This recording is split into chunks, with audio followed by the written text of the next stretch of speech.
Сәлеметсіңдер ме оқушылар? Шәкірт онлайн мектебі сендермен мен Аяулым Нышанбайқызы. Бүгінгі біздің өтетін тақырыбымыз балалар ән өнері деп аталады. Сабағымыздың мақсаты мәтіндегі оқиға желісін анықтайсың. Жаттап ал, пікір білдір.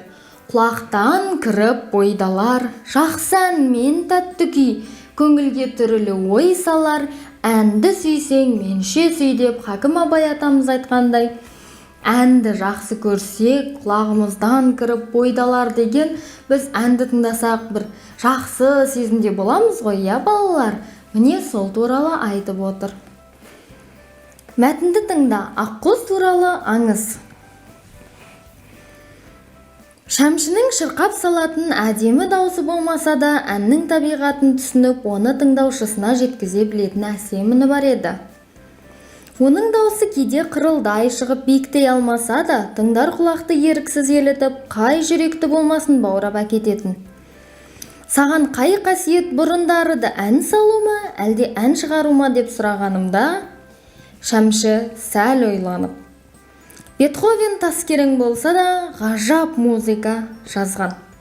Байқадамов қазақ өнерін айтуға олақ болғанымен нағыз қазақи әндер жазған. Өйткені бәрінің көкірегінде сайрайтын бір аққұс бар деген еді ол. Ол анамнан естіген хикая еді. Сол аққұс туралы әңгімемді тыңда. Басқа әңгіме айтылайын деп жатыр. Алыстағы бір асқар таудың басын армандай сұлу аққұс мекендесе керек. Ол төгілте ән шырқағанда тау мүлгіп, көл тынып, аспан егіледі екен дейді. Оның әсем әнін аңсаған пенделер осы тауға ағылып, аққұстың ұядан шуын апталап, айлап күтіп жатады. Өзінің әніне ынтық болған жұрт мол жиналған шақта, аққұс аспандап ұшып, тау асып, бел асып, махаббат жайлы мұңлы да қуанышты әнін шырқайды. Ол не бір қайғылы жүректің мұңын басып, сөнуге айналған үмітке от жағады екен дейді. Аққұстың ел жұрты тамсандырған осы даңқы қара құсқа жетіпті. Өзінен басқаның жақсы болуын қаламайтын қара құс кәріне мініп, оның көзін жоюға бел байлапты. Аққұстың аңғырт бейбіт шағын аңдыған ол бір күні шап беріп ұстай алып қанды тырнағымен бүріп өлтіруге айналады.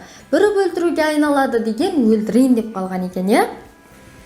Ақтық шағы тақалғанына көзі жеткен аққұс, ең болмаса бір ән айтып өлейін деп жалынған екен, дейді. Қарақұс сәл ойланып, бір әнде тұрған не бар дейсің, айтсаң айт деп рұқсат беріпті. Аққұс екі иығынан ауыр дем алып, биік аспанға мұңая көз салып, бұл дүниеде бұрын соңды ешкім естімеген бір әнді шырқай жөнеледі. Бұл әнді естігенде азынаған жел де тына қалады. Қаратаудың көкірегі қарс айырылып ақ ұрады. Өзен ағысын тоқтатады, ағаштар жапырағын жайып қайғыға оранады. Бар дүниені түн басады. Бұл не боп қалды деп Қарақұс жан жағына қараса, өзі де егіліп еңкілдеп жылап отыр екен дейді. Бар, ұш, сен азатсың деп айқай салыпты ол Қарақұсқа. Бірақ ендігі артырнағыма іліксең, ән айтқызбай өлтіруге ант етемін.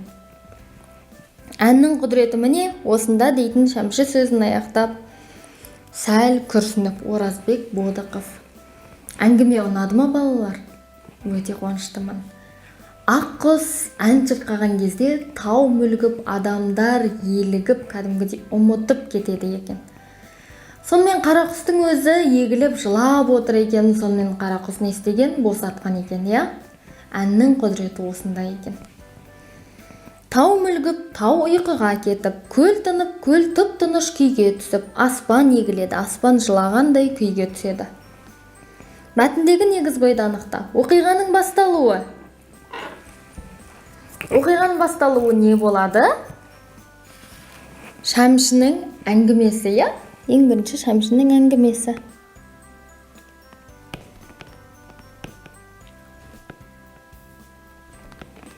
Әңгімесі.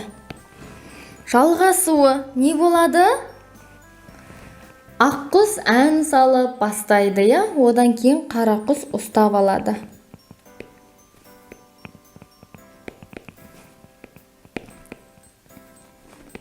Ұстап алады.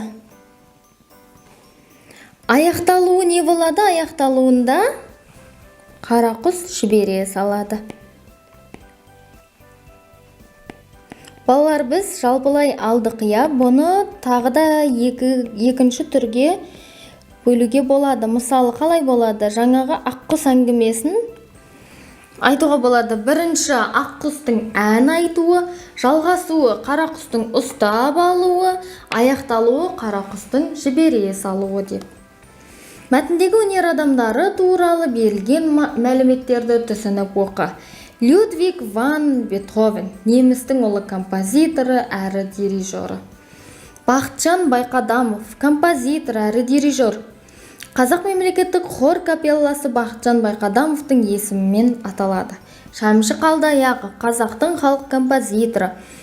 Қазақтың музыка өнерінде оның орны ерекше. 300 әннің авторы. Суретке зер сал. Осы сурет саған Шәмшінің әндері деген тақырыпта сөйлесуіңе көмектесе ме? Өзің не салар едің? Қазақ халқының аққуы тамылжыта ән салған осы Шәмші Қалдаяқов, қандай өлеңдер жазған екен? Арыстың жағасында, және де тағы да басқа да өлеңдерді жазған екен балалар. Сендер Шәмшінің әндерін, олар өте көп, аңсаған арман, бақытты шақ, өте көп. Оларды сендер ата-аналарынан сұрап алсаңдар болады. Шәмші Қалдаяқов кім? Атақты композитор, ол кісі ән жазады, Оның қандай әндерін білесің? Халық композиторды неліктен жақсы көреді? Оның әндері естен мүлде кетпейді балалар, сол үшін халқымыз оны жақсы көреді. Өз сөзіңді Шәмшінің әндері мәңгі жасайды, әнде әнші туған елінде құс сияқты қалықтап биікке ұша береді деген пафоспен аяқта. Яғни сендер осы Шәмші туралы әңгіме айтасыңдар, сол ең соңында осы пафоспен аяқтайсыңдар. Шәмшінің әндері мәңгі жасайды, әнде әнші де туған елінде құс сияқты қалықтап биікке ұша береді деп. Бұл сабақтан не үйрендім? Ән өнері туралы мәлімет алдым. Күй өнері тамылжыта, күй тартқан кезде балалар, ән өнері байсалды түрде, ол да біздің жанымызға тікелей әсер етеді екен балалар. Сонымен балалар, сабағымыз аяқталды. Сау, сәлематта болыңдар.